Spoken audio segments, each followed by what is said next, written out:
Assalamualaikum warahmatullahi wabarakatuh. Selamat pagi anak-anakku. Semoga kalian semua sehat-sehat selalu dan selalu dalam perlindungan dari Allah Subhanahu wa taala.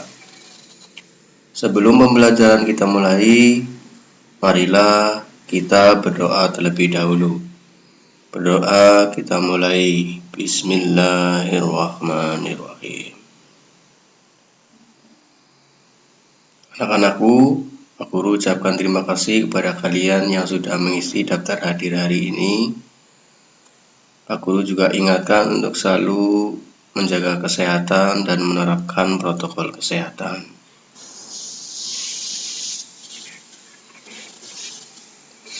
Anak-anakku, hari ini kita belajar tematika subtematika pembelajaran 4. Ayo menjadi penemu.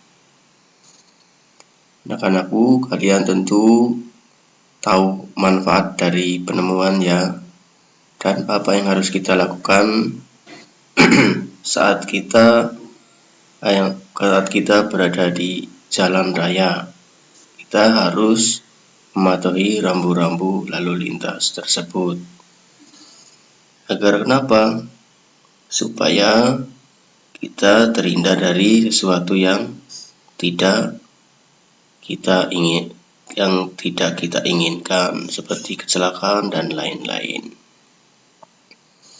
Anak-anakku, kita semua pasti sudah mengenal lampu lalu lintas. Kita sering melihat lampu lalu lintas di perempatan atau di persimpangan jalan. Lampu lalu lintas terdiri dari 3 warna, yaitu merah, kuning, dan hijau. Tahukah kamu siapa yang menemukan lampu lalu lintas? Dia adalah Grant Augustus Morgan, seorang warga Amerika berkulit hitam yang peduli dengan keselamatan orang lain.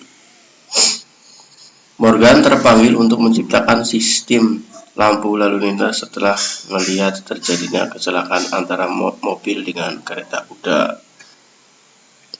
Ia nggak ingin kejadian itu terus berulang.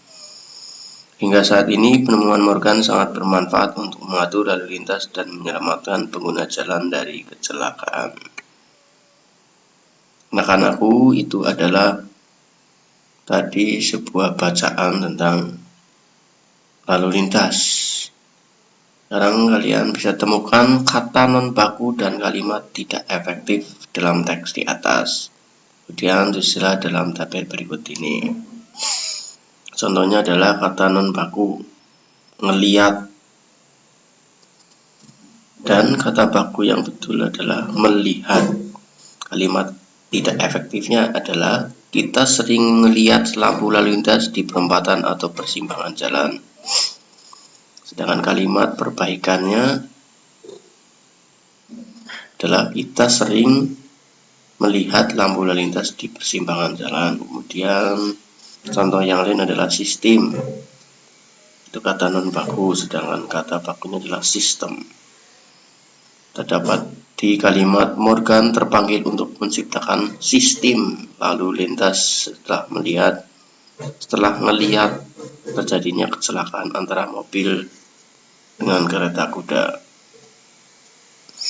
Perbaikan kalimat efektifnya adalah Morgan terpanggil untuk menciptakan sistem lalu lintas setelah melihat terjadinya kecelakaan antara mobil dengan kereta kuda. Anak-anakku, kapan kita menggunakan kata baku atau kosakata baku? Untuk menggunakan kosakata baku dalam tulisan atau percakapan pada acara-acara yang formal, itu kita menggunakan kata-kata baku. Mengapa kita menggunakannya? Karena dengan menggunakan kosakata baku dalam tulisan atau percakapan pada acara-acara formal membuat pembaca atau pendengar lebih mudah memahami pesan-pesan yang akan kita sampaikan. Cermatilah tulisanmu sebelumnya. Carilah kosakata non baku yang masih kamu tulis, ubahlah ke dalam bentuk kosakata baku. Contohnya kata non baku ini ya. Contohnya ngelihat dirubah menjadi kosakata baku adalah melihat. Sistem menjadi sistem, enggak menjadi tidak. Ngelihat jadi melihat. dan seterusnya. Kamu telah mengetahui bahwa lampu lalu lintas ditemukan untuk menciptakan keamanan dan kenyamanan bagi pengguna jalan. Selain lampu lalu lintas, masih banyak lagi rambu-rambu lain yang mempunyai tujuan masing-masing. Setiap warga negara mempunyai kewajiban untuk mematuhi rambu-rambu lalu lintas tersebut agar hak orang lain untuk mendapatkan keamanan dan kenyamanan terjamin. Berdasarkan pengalamanmu, silakan diskusikan dalam kelompok tentang contoh sikap warga yang sudah menunaikan kewajiban sebagai warga yang baik di jalan raya. Berikan pula contoh pengguna jalan lain yang tidak melaksanakan kewajibannya. Tiap warga negara mempunyai kewajiban untuk mematuhi rambu-rambu lalu lintas tersebut agar hak orang lain untuk mendapatkan keamanan dan kenyamanan terjamin. Berikut ini adalah contoh melaksanakan kewajiban dan contoh orang yang tidak melaksanakan kewajiban dan akibatnya. Ya, contohnya mematuhi tata tertib lalu lintas ini adalah melaksanakan kewajiban. Yang tidak melaksanakan kewajiban tidak mematuhi lampu lalu lintas, berkendara di atas trotoar, tidak menggunakan helm. Akibatnya terjadi kecelakaan, pejalan kaki terganggu, ditilang polisi lalu lintas. Selain lampu lalu lintas terdapat juga rambu-rambu lalu lintas lainnya. Coba amati rambu-rambu berikut ini. Yang nomor 1 itu lambang stop. Nomor 2 adalah segitiga. Biasanya kalau mogok ini ada lambang seperti ini ya. Kemudian yang ketiga adalah lambang silang. Yang keempat lambang sepeda motor di silang. Ini biasanya tidak boleh dilintasi oleh sepeda motor. Yang kelima ini ada Cibitung, ini tanda menuju daerah yang namanya Cibitung. Yang keenam ada tanda seperti ini ya, plus itu biasanya rumah sakit. Terus yang ketujuh ada tanda Dieng 10 km, berarti jarak Dieng dari tempat itu adalah 10 km. Begitu ya anak-anakku. Ini penjelasan singkat dilarang berjalan terus, stop.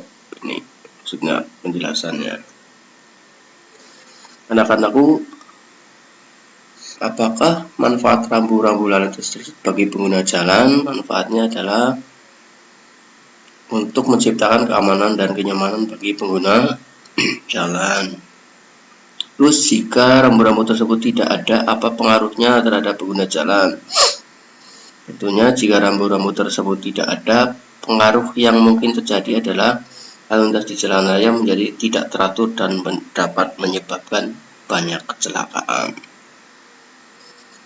Apakah kamu pernah melihat rambu lalu lintas di jalan? Jelaskan tentang rambu-rambu tersebut. Tentunya kalian sudah pernah dan bahkan sering. Saya pernah melihat rambu lalu lintas di jalan raya, antara lain seperti gambar rambu-rambu yang sudah dijelaskan tadi. Anak-anakku, Tuhan menginginkan umatnya untuk tertib dan taat kepada aturan dalam kehidupan sehari-hari.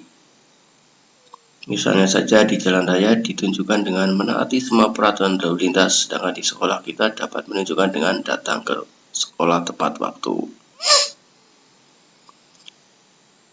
Saya kira materinya sekian ya anak-anakku. Jika ada yang kurang jelas nanti bisa ditanyakan. Untuk evaluasi silakan kalian kerjakan evaluasi tematika subtematika pembelajaran 4 dan jawabannya dikirimkan ke Pak Guru. Terima kasih, semoga bermanfaat. Assalamualaikum warahmatullahi wabarakatuh.